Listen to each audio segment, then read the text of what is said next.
part of the Press Play Podcast Network. Before we get to today's episode, I want to take a few moments to tell you about our presenting sponsor, Aligned Health Center. Aligned Health Center is the first chiropractic biophysics clinic in Northern Ohio serving patients in Westlake. The team at Aligned Health Center helps patients with back pain, neck pain, migraines, ADHD, digestive issues, sleep disturbance, whiplash, scoliosis, and much more.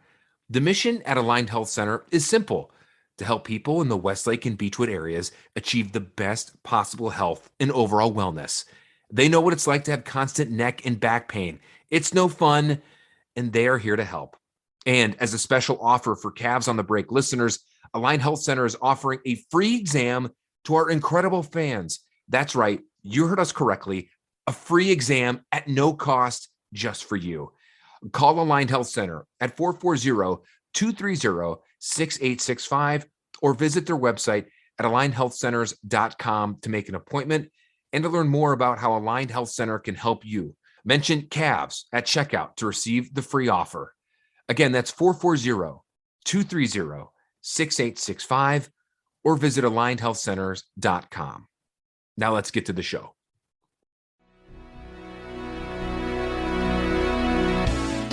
Iguodala to Curry, back to Iguodala, up for the layup. Oh, blocked by James. It's over. It's over.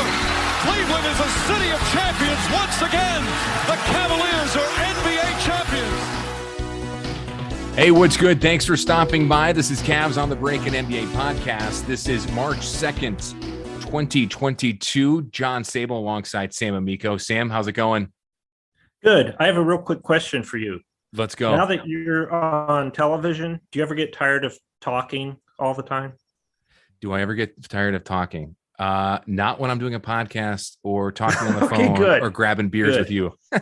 I would probably get tired of talking, but I talk now a lot and enjoy it because I spend the rest of my day pretty much writing. So yeah, writing and talking, two different things. Sometimes it's more fun than the other, right? Yeah, that's right. Yeah. Well, Sam Amico, you can read his info, your NBA Cavs stuff at hoopswire.com. Follow Sam at Amico Hoops on Twitter. You can follow me at John _ on Twitter. You can also follow us on the pod at Cavs on the Break on Twitter, all right here on the Press Play Podcast Network. Of course, Sam, the Cavs, last time you and I talked, we did the Press Play Podcast live show with Chase Smith, Kenny Rhoda, and Jeremy and Akron at Whitey's in Richfield 2 weeks ago, right before the All-Star break. And we were flying high. We were, eating burgers, drinking beers after, of course, the podcast.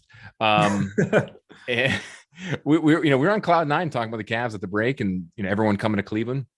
And then everything has kind of fallen off a little bit here in the second half. Not the way the Cavaliers would have liked to probably really start here in the second half. Cavs losing tonight, just wrapping up that game against the Hornets at the Fieldhouse, 119-98. Let's just first talk about what's going on with this team. They're hurt. We get it. They're missing key guys still. Darius Garland returned tonight.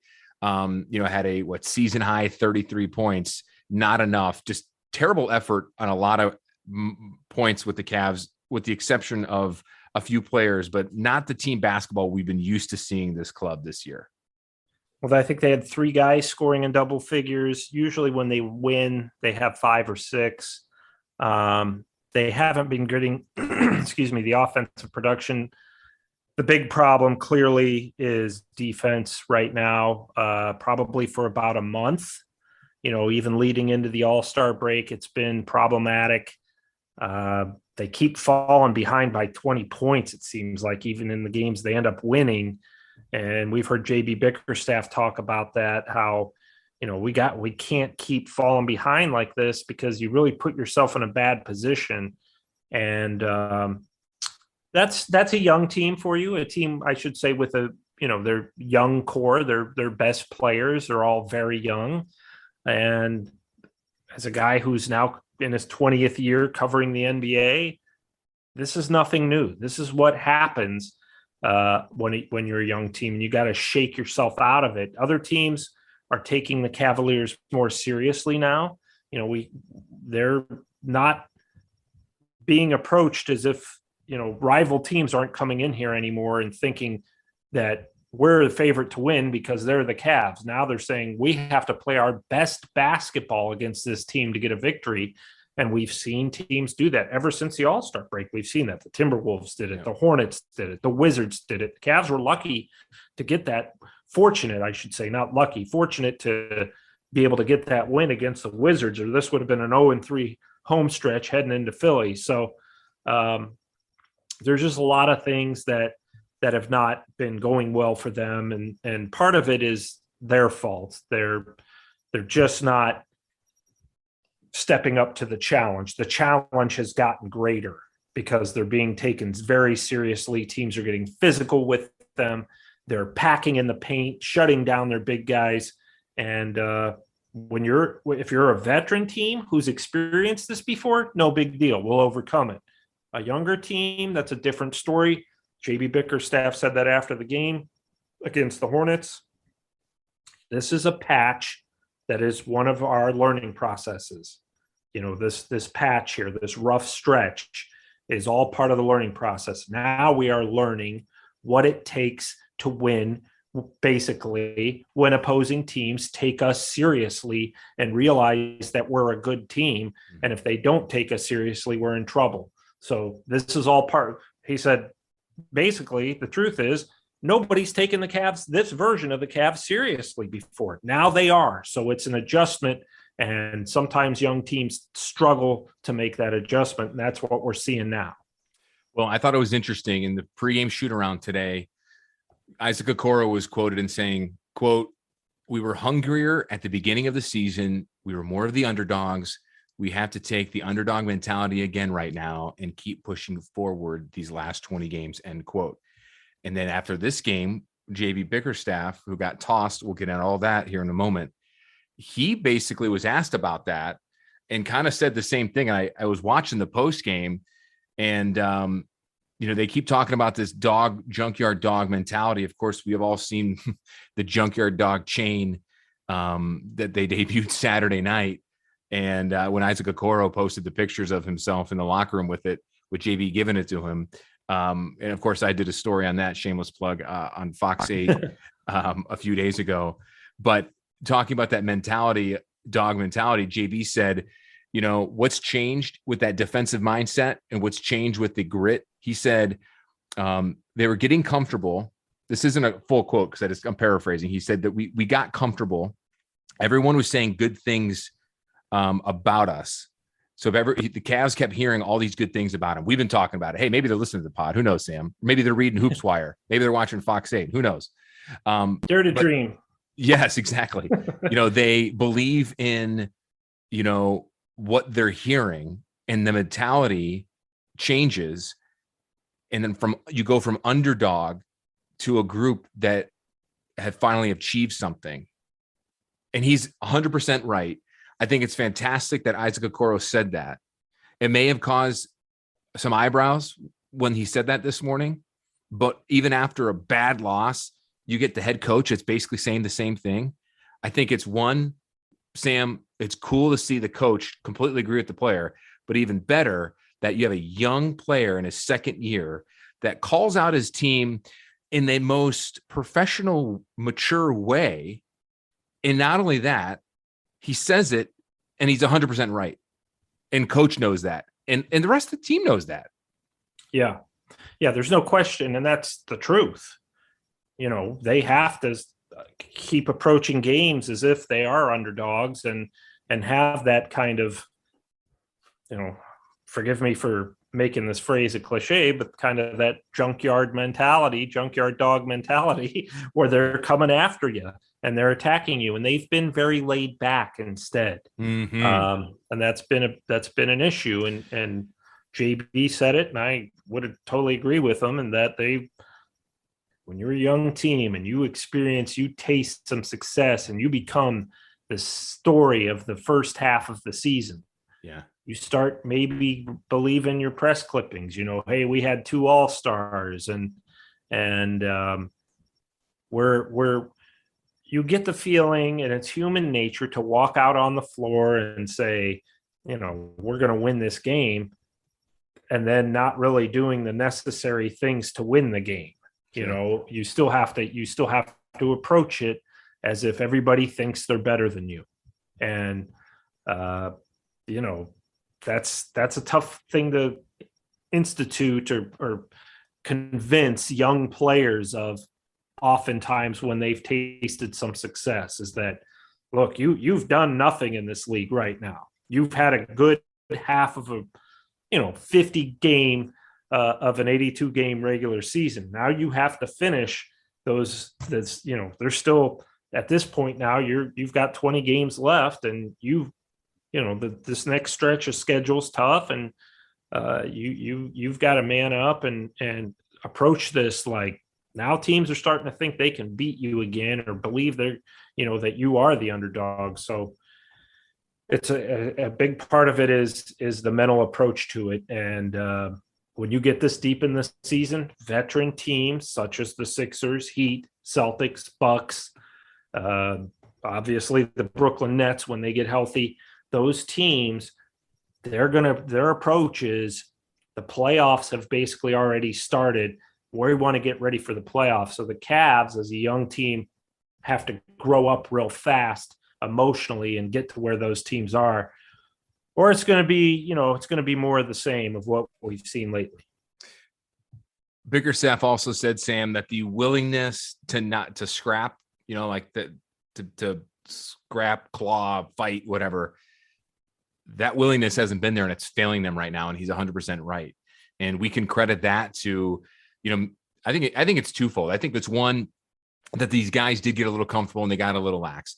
I also think the one thing that can't be understated here is the fact that they're missing guys, and there hasn't been enough consistency with, Rondo and LeVert and Darius Garland being hurt, and, Okoro not being there as well at times. And then, of course, Lauri Markkanen, who's now come back.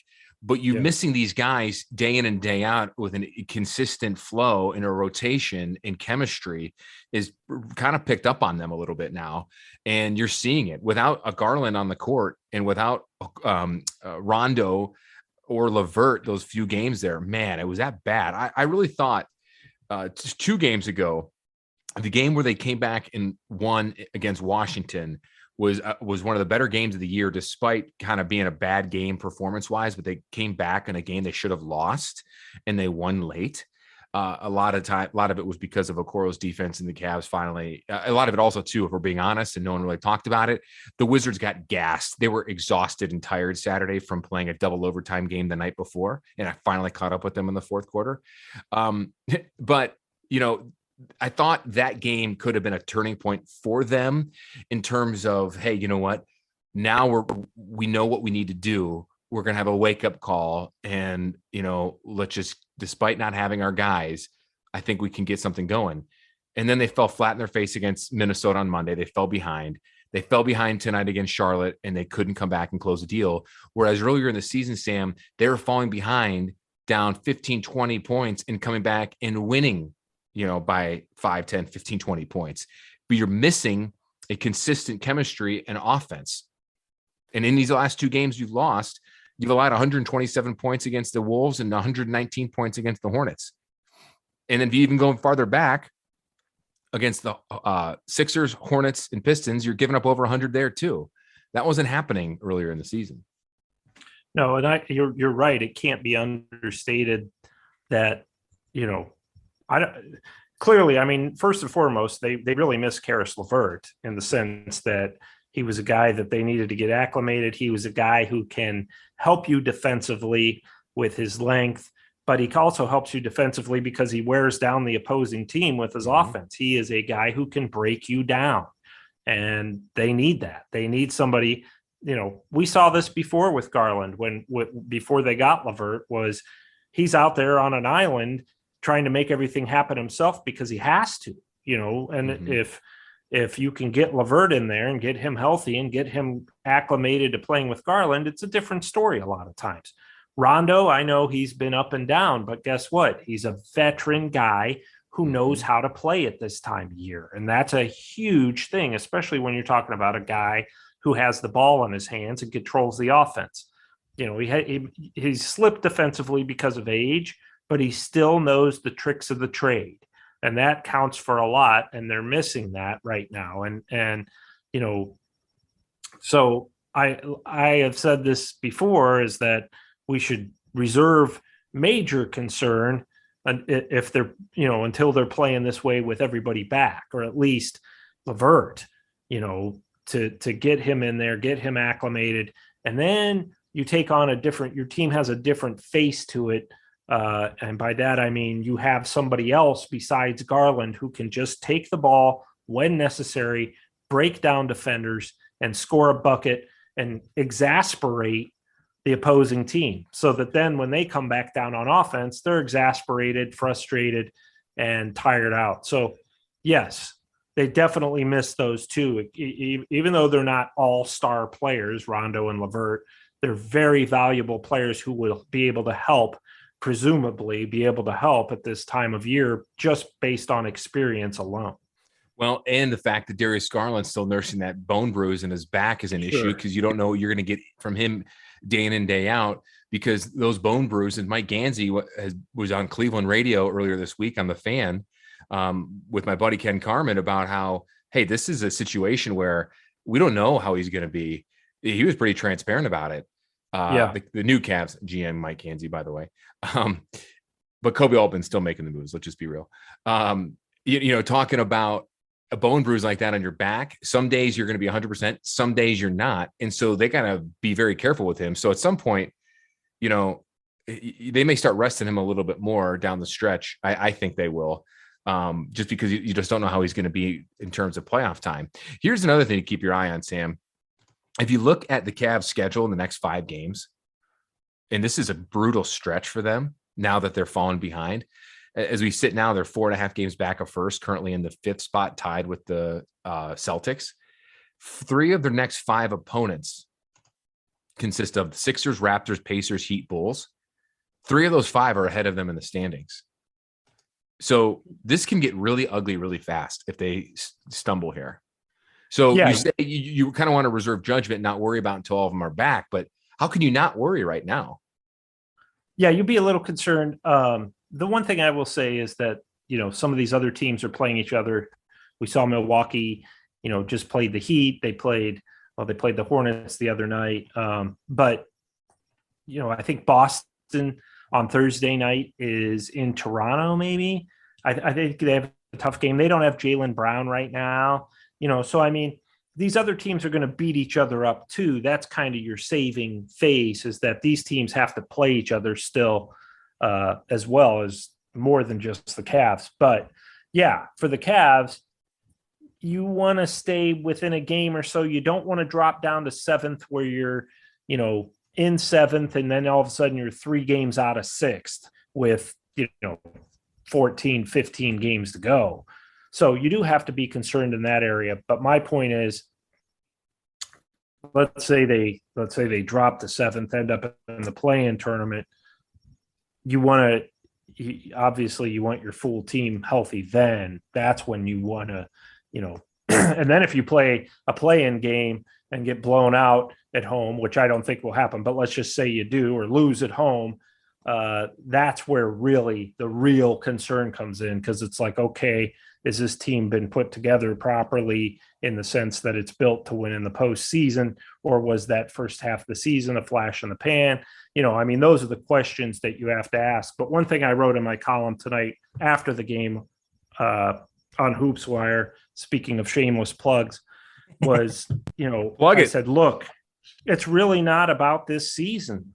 As caught up as we are in it, and as great as it's been, and as fun of a ride as it's been, this really is the Cavs aren't fighting some clock here, like say the Los Angeles Lakers or some of these older teams that are it's, we've got to make it happen right now. The Cavs aren't there. They've just got to ride this team and this success for the next few seasons. Because Darius Garland is probably 4 years away from what most players would consider their prime, 26, 27 years old. So that's why I'm saying it's not a huge concern, because they're going to make the playoffs. Okay, they got 20 games left. if they go 10-10, they're going to be what, 46-26 or something like that. If they, yeah, right. So if they win even 8, if they finish 8-12 of these next 10, they're still going to have 44 wins. They're going to be in good spot, so that's why I'm saying you don't need to be overly concerned. This team is going to the playoffs and they're going to get a taste. What you want them to get is more than a playing game. You want them to get a full series so that they can get, use that for something that will benefit them in next year and the seasons after that. Yeah, I agree. You need to have a full series, not just the one game, to really judge where this team is going to go, but not really necessarily to judge, but to give them that experience. We got a long way to go. What, 19 games, 20 after tonight, or 19 after tonight? I think there's 20 left because they're 36-26, right? They are, yes. So that would make that right. That adds up to 62. Yeah, 20. 20. And I was promised there'd be no math on this job. Look at that. Well, Chase and I lied. My bad. All right. Well, I want to talk about a turning point. I thought there was a turning point in that game 2 nights ago, I should say last weekend, when they won against Washington and came back and won 92-86. That was the 26th of February. But, Sam, perhaps there was another turning point of this season happening tonight in the third quarter of the Cavs game. Let's talk about that right after this. Looking for new insights on the Cleveland sports scene with a unique side of Cleveland sports history? Then you found the perfect podcast. I'm John Sable. And I'm Scott Sable, and we're hosts of the Sable Brothers on the Baseline podcast, a podcast about Cleveland sports, but not your typical podcast about the land's sports teams. Join us as we embark on a journey of sharing a unique and historical side of Cleveland sports history with the help of some former Cleveland sports stars and other historical figures. All right here on the Sable Brothers on the Baseline podcast, part of the Press Play Podcast Network.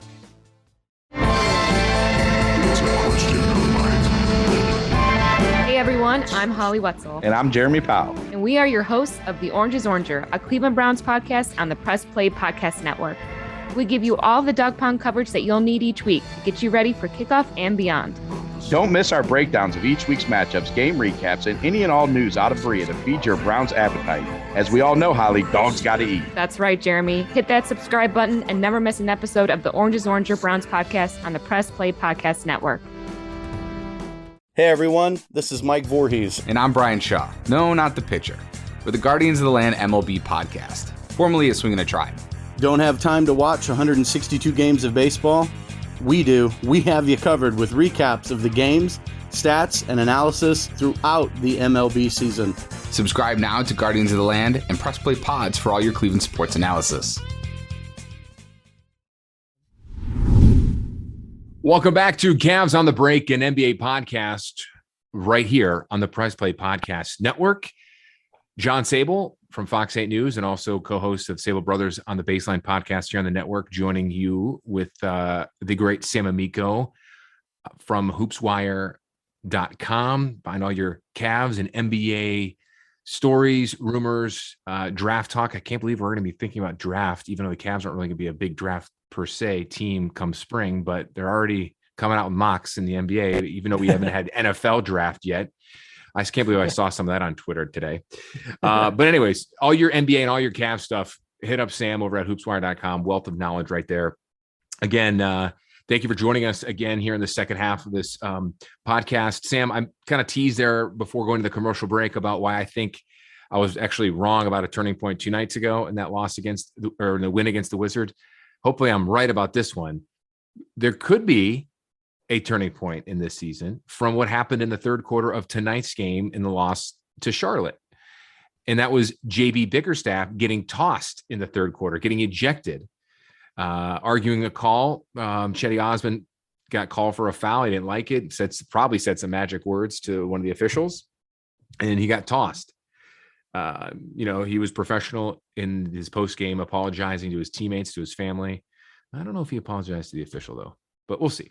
Anyway, apologize to the team. Yeah, of course, to the team and everything. And just basically said emotions got to the best of him. Heck, emotions get the best of us all the time. And if you're a coach, I don't want to say it's acceptable, but it's kind of more acceptable than maybe, us in the regular workplace. At any rate, Sam, do you think this issue with what the Cavs are dealing with, lack of defense, lack of ball movement, lack of an attitude, that gritty attitude, and, Bickerstaff just boiling over, really, I don't think it was necessarily the bad call or the no call or the call, but was it an accurate call? I think it was more just his frustration over the last few weeks boiling over in that moment. Do you think his young team got the message? And do you think that's going to light a fire under them here as they go into this tough stretch? I would think that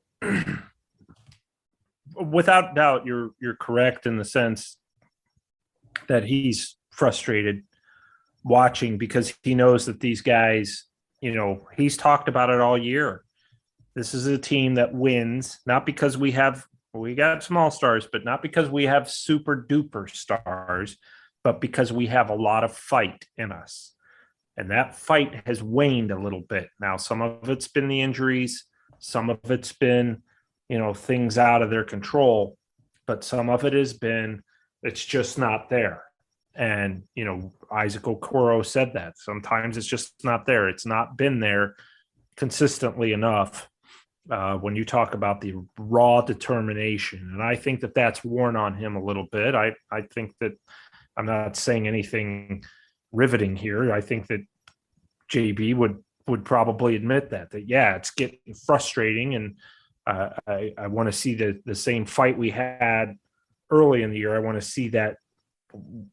see us be able to sustain that. So yeah, that could be something that the players are like, hey, the coach is frustrated and he's fed up, and I'm sure they're going to hear it in the film room, so whatever you got to do to get that back as a coach, you're going to try to get that back. Now, I think that he legitimately was upset about what he viewed as a one-sided officiating throughout most of the night. That happened right after Cedi Osman was called for a block when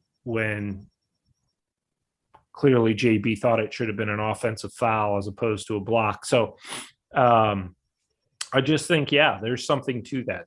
We've seen that coaches do that all the time, where they just they're frustrated, they're done, and they're gonna, take it out on the first person that they come across. It's just like me when I'm driving sometimes, somebody will be going slow and I'm not really mad at that driver. I'm mad at like the other 7 that cut me off before that driver, but that driver's going to get the horn, so I just think it's human nature when you're frustrated like that. You just let it all out, and JB addressed it. He said he apologized to the team and he needs to be there on the sideline with the team, and he can't get thrown out because the team needs him.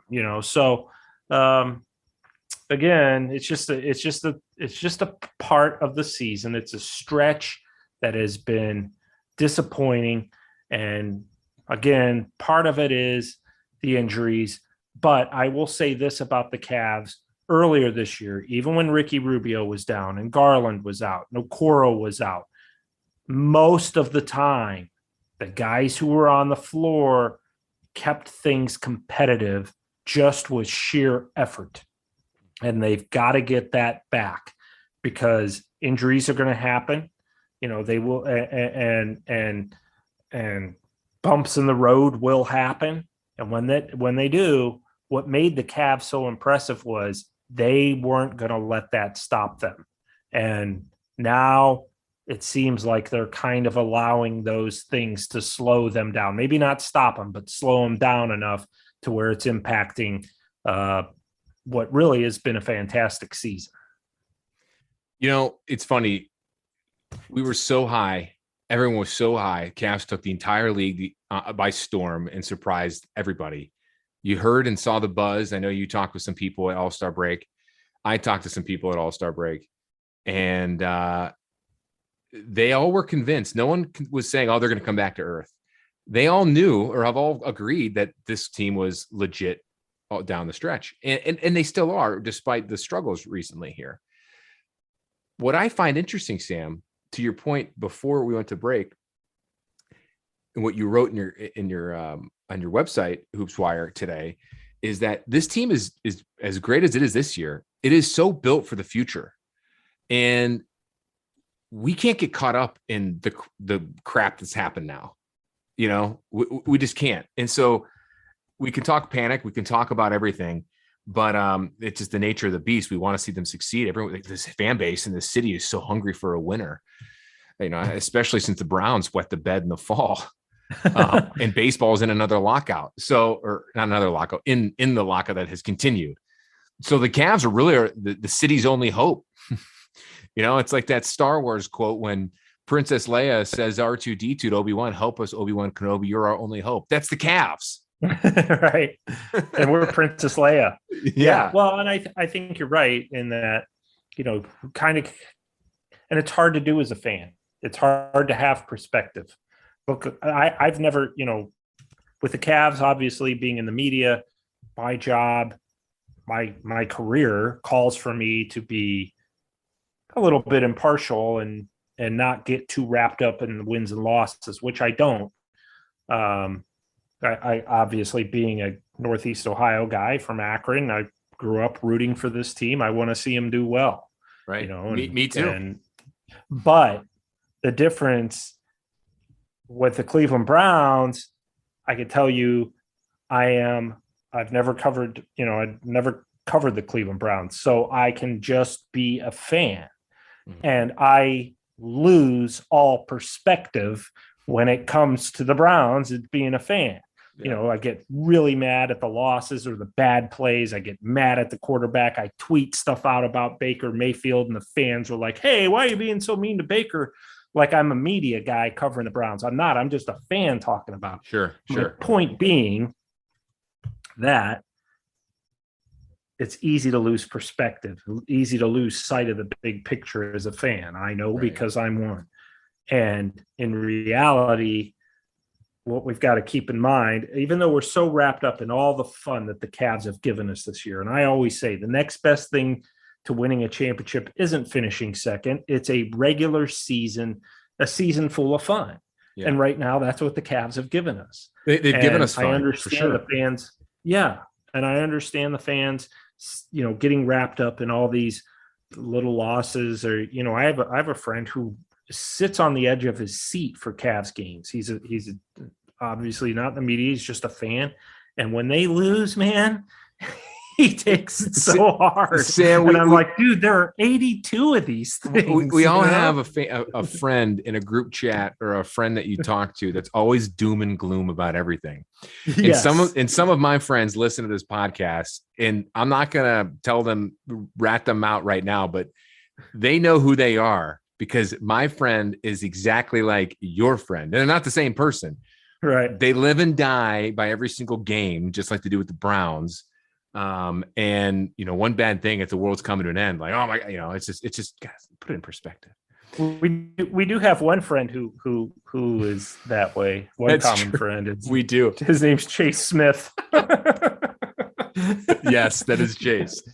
Hey, you know, before we wrap this up, two other things I want to talk about. One is, what's up with Evan Mobley, man? He was a non-factor tonight in this game, and I you know, he's still probably the rookie of the year candidate right now. But he's struggling a little bit. I don't know what it is. I mean, scored 9 points and 4 from the 9 from the field tonight, but you got to see him. You got to see more productivity out of him. I don't know what his deal. I don't know what it is.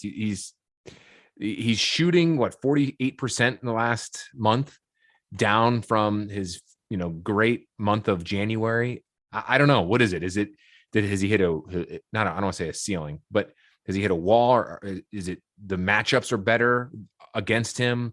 What do you think it is? Like I said, I've been doing this for 20 years, and I can say without a shadow of a doubt, he's hit a rookie wall.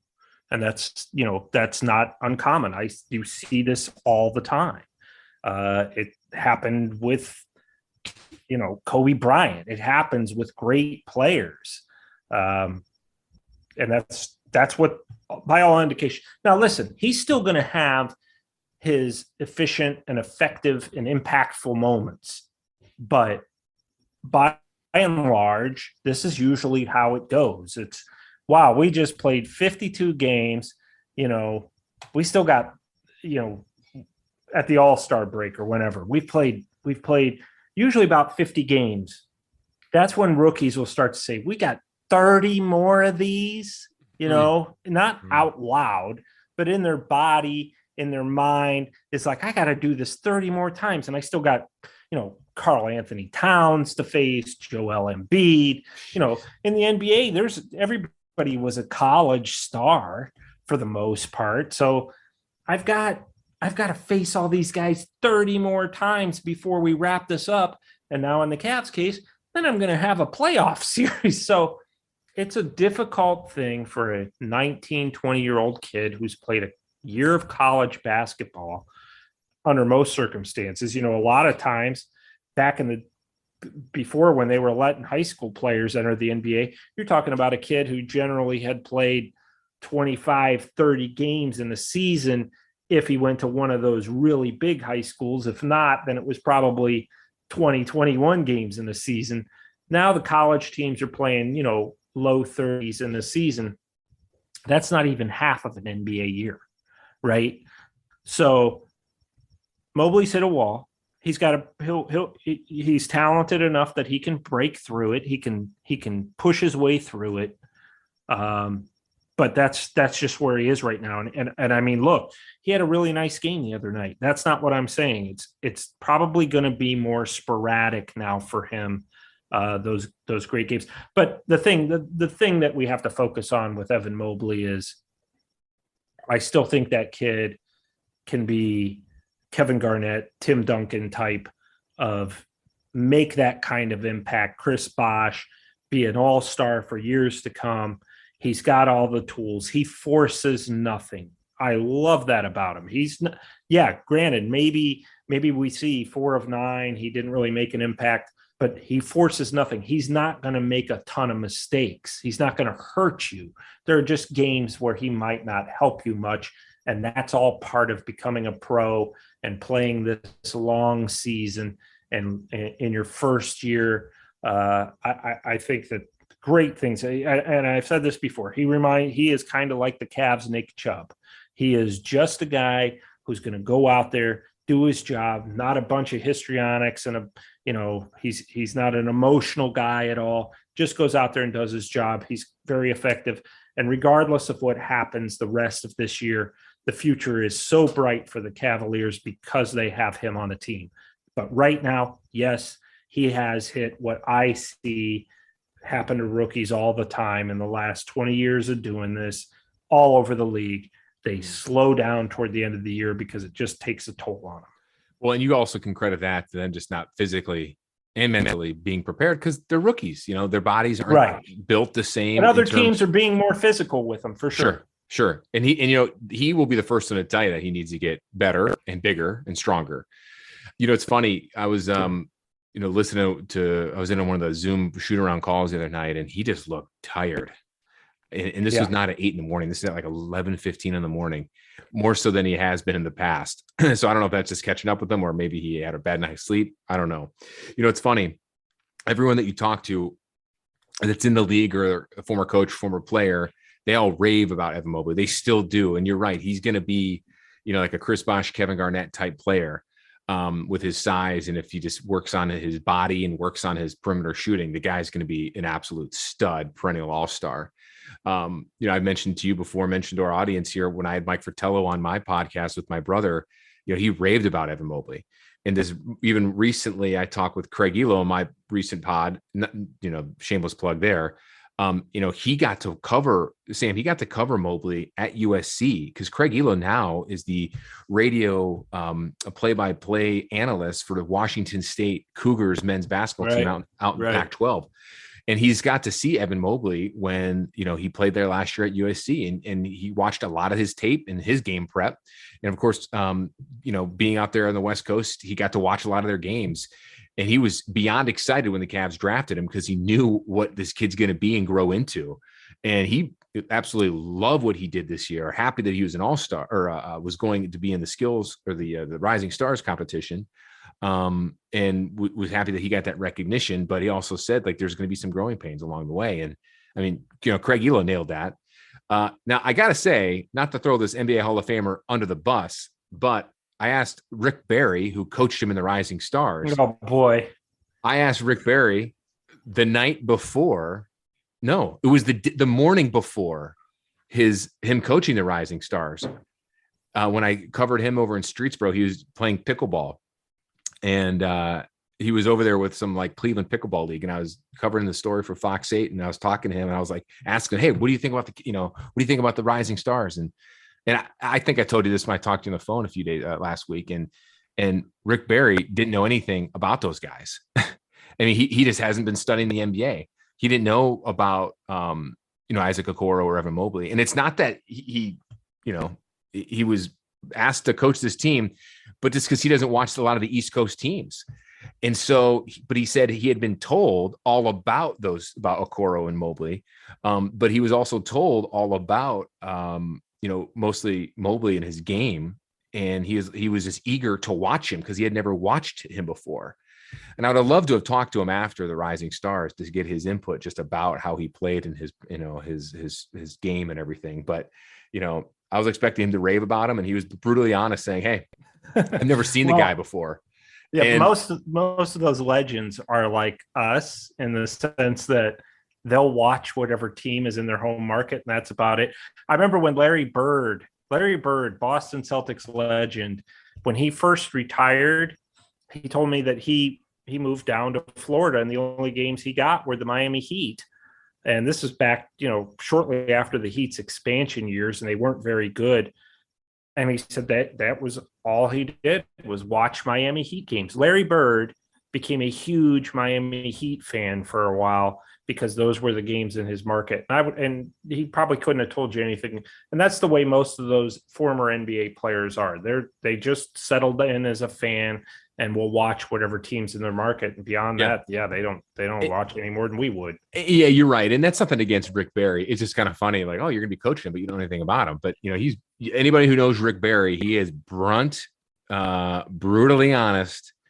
And I respect that a lot about the guy. And, but I would love to know what he thinks about Mobley now, especially after that game and just in general about, all those guys. And, it's funny because Rick Barry's team ended up winning the Rising Stars team. Barry ended up winning that little tournament over All-Star weekend. Give Rick a call. I'm sure he'd be happy to talk to you about it because he's always so friendly. Come on now, Sam. He's a teddy bear. No, he couldn't have been nicer with his time with me. And a hell of a pickleball player, by the way. That guy is a hell of a pickleball player. And I covered his son, not Rick, not John, his other son, Canyon, down in Florida one year. He was a graduate assistant, a graduate. And he shot his free throws underhanded. He did, just like his dad. And he was really accurate too. And his son, Canyon, is playing in Iowa in the G League, which I think that's the Timberwolves affiliate there. Yeah. So hopefully we get to see him up in the association at some point down the road. But we'll see. So Sam, we got 20 games left. Do you care to want to give a little prediction of where you think this ends here, or do we want to save that for another podcast? Because we got a long way to go. But even with this big bump in the road that we're dealing with right now, obviously they're a playoff team, but I don't want to give you a final record, but do you think they slip into the play-in game, or do you think they stay and hold true between that 4 and 5 seed? I hope they don't, I hope they don't slip in. I could see them slipping to 6th. I could see them slipping to 7th. I hope they don't. I hope they avoid 7. Just because they've had such a nice run that 7 would be, it wouldn't be a disappointment. The whole year, just getting into a play-in game and being the highest seed in the play-in tournament would be way more than anybody thought they were going to accomplish. But with the way the season's gone, you don't want to see them fall back into that. I think that they would, I put in the column tonight, let's say they win 9 games out of 20. So they finish 9-11, which would, I think they'll do better than that, but let's just say they do that. They go 9-11. That still gives them 45 and 37, depending on what these other teams in the Eastern Conference do. you would think that would give you no less than the 6 seed. It could mean 7, but you'd think it'd give you no less than 6. And if you can do that, hey, look, you're guaranteed first round series without having to play in the play-in tournament. You're playing probably, the Milwaukee Bucks or somebody.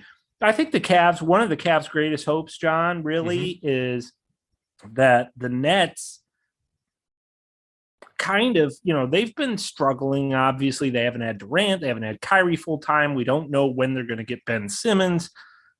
So they've been kind of very up and down. They suffered a lot of blowouts. It's been a struggle in Brooklyn, as great as they can become, that, if the Cavs can go 45-37 or 46-36, 47-35, they should be able to hold off the Nets, and the Nets will end up playing. As crazy as it sounds, they'll end up playing and playing tournament. Because, again, let's not forget that once the Cavs get through this stretch, their schedule the rest of the way is the easiest in the Eastern Conference. When you're looking at teams that are 500 or better, you throw in home court advantage. March is a huge month for the Cavs. They have 16 games in the month of March, if I remember correctly. So by the end of March, we should know, even though there's a few weeks there in April that you still got to, take care of business, we should know by the end of March where they if they're going to be a real playoff team or if they're headed to the play-in tournament. But I think that they'll go 500, no worse than 500 the rest of the way. And if you do that, let's say they do go 10-10, 46-36, that's a heck of a year. That's at least 15 games better, 15 more wins than most people predicted. So I still think they've hit a rough patch. It's probably going to stay rough for about another 5, 6, 7 days. And then I think that they'll start to come back around thanks to the benefit of guys healing as well as a lighter load toward the end of the year. Hey, and let's not forget. So I know I sound like Chase, but I'm staying optimistic. Yeah, the optimistic Chase is rubbed off on you. That's for sure. The eternal optimist. Hey, let's not forget, guys. The Cavs won 22 games last year. 22 games last season. 22. And they're at 36 right now. So let's put everything in perspective a little bit. Basically, is what you're saying. So yeah, like I said, it's hard to do as a fan. They're going to double their win total last year almost by accident, because I'm sure they're going to. I shouldn't say I'm sure, but I'm pretty confident that they'll win 8 of the next 20 games, and that would double their win total of last season. And that's, nobody expected any of this, and this is not a LeBron James led team where if you don't make it to the finals, it's a huge disappointment. This is a team that still has years, presumably years, if everybody stays here, which I think they will do, because it's such a great culture and a great environment, and they're growing in it, that this is a team that you look and say, 3 or 4 years from now, or even 2 or 3, if you're really impatient, 2, this team could be really, become the Milwaukee Bucks. Yeah. And that's a team that nobody saw winning the championship last year. This team has that type of potential, especially when you factor in, you've already got an all-star 22 years old in Darius Garland. You have an all-star Jared Allen, 24 years old. And you also have Evan Mobley. Right there is your big 3, and none of them are older than 24 years old. So this is just the start. This year is just the start. Well, you mentioned the Milwaukee Bucks. They beat the Bulls tonight by 1 point. So Heat. The Heat. You're right. The Heat. Yeah. The Heat. I saw the red logo on the scoreboard here, and I don't know why I went. They're all the same, red and black. Yeah, red and black. Yeah, except the Heat had, I guess, yellow too in there. But anyways, they beat the Heat 121-19. And if the playoffs were to start today on March 2nd, the Cavs would be the 5th seed, the Bucks would be the 4th. So they would play Milwaukee. That's what you want in the first round, the defending champs. Yeah. Well, I call me crazy, but a healthy Cavs team, I think, matches up pretty decent with them. Well, they really took it to the Bucks full roster. in Cleveland the last time they played them. So, Yeah. if the Cavs are playing their best and are playing with that hunger and that drive and that determination, sure, crazier things have happened and they could do something. But they've got to get that back, and they've got to get all their bodies back. We shall see what they do here. The Cavaliers, again, falling tonight against the Charlotte Hornets in the 119-98. Cavs now 36-26 on the season. Long way to go. 20 games left. They play again Friday, March 4th against the Sixers in Philly. And that'll be the first time we'll get to see Joel Embiid and James Harden playing together against the Wine and Gold. That should be interesting. All right, Sam, let's wrap this thing up here. Thanks so much for listening, everyone. If you haven't already, smash that subscribe button. You can find us on Apple, Spotify, and wherever you find your podcasts. Also, big thanks to our new sponsor, Aligned Health Center. We're excited to be partnering up with them, and we're excited that they're on board with us here on Cavs on the Break and NBA podcast. If you have any neck or back pain, please reach out to them at AlignedHealthCenters.com. And if you use the code CAVS at checkout, you'll receive a free offer. So we're excited to be partnering up with them, a local Cleveland business in the Westlake and Beechwood area as well.